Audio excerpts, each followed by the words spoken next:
একটা গল্প আছে জানো, স্বামীজি সুন্দর বলেছেন যে একটা একটা একটা একটা সিংহী সে তার পেটে বাচ্চা নিয়ে সে এক গরুর পালেতে গরু শিকার করতে গিয়েছিল।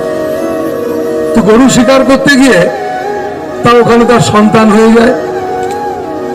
তো সন্তান হওয়ার পরে সে ফিরে আসে, সেই সন্তানটা বাচ্চাটা ওই বাঘের বাচ্চাটা, সে সিংহের বাচ্চাটা সেই গরুদের পালেতে মিশে যায়। সে তাদের মতো ঘাস পাতা খেতে খেতে হাম্বা হাম্বা ভুলে গিয়ে তাদের সঙ্গে মিশে যায়।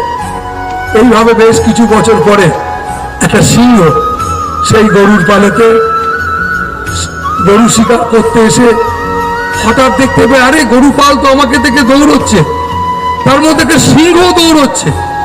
সে সব গরুর পাল সব ছেড়ে দিয়ে সেই সিংহটাকে গিয়ে ধরে।